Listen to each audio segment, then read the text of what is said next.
கல்வி நிதியை விடுவிக்க மறுக்கும் நடுவண் அரசை எதிர்த்து உச்சநீதிமன்றத்தில் தமிழக அரசு வழக்கு தொடர்ந்துள்ளது. நடுவண் அரசு ஒருங்கிணைந்த கல்வி திட்டத்தில் தமிழ்நாட்டுக்கு தர வேண்டிய 2152 கோடி ரூபாய் நிதியை ஒதுக்காமல் காலம் தாழ்த்தி வருகிறது. இந்த நிதியை உடனடியாக வழங்க வேண்டும் என்று நடுவண் அரசை தமிழக அரசு தொடர்ந்து வலியுறுத்தி வருகிறது. கல்வி நிதி தொடர்பாக பிரதமர் மோடிக்கு தமிழக அரசு பலமுறை கடிதம் எழுதியுள்ளது. ஆனால் தேசிய கல்விக் கொள்கையின்படி மும்மொழி கொள்கையை நடைமுறைப்படுத்தாவிட்டால் தமிழ்நாட்டுக்கு இந்த நிதியை ஒதுக்க முடியாது என்று நடுவண் கல்வி அமைச்சர் தர்மேந்திர பிரதான் அறிவித்தார். அவரது அறிவிப்புக்கு பல்வேறு அரசியல் கட்சிகளும் கடும் கண்டனம் தெரிவித்தன.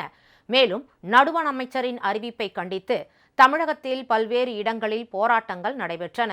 இந்நிலையில் தமிழகத்துக்கு உரிய கல்வி நிதியை விடுவிக்குமாறு நடுவண் அரசுக்கு ஆணையிடக் கோரி உச்சநீதிமன்றத்தில் தமிழக அரசு வழக்கு தொடர்ந்துள்ளது.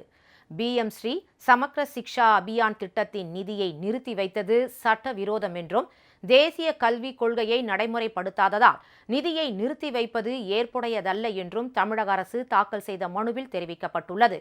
மேலும் தமிழக அரசுக்கு கிடைக்க வேண்டிய கல்வி நிதி இல்லாததால் தமிழ்நாட்டில் இருக்கும் மாணவர்களின் நலன் பாதிக்கப்படுவதாகவும், சமக்ரா திட்டத்துக்கான நிதியை 6 விழுக்காடு வட்டியுடன் 2291 கோடியாக வழங்க ஆணையிட வேண்டும் என்றும் அதில் தெரிவிக்கப்பட்டுள்ளது.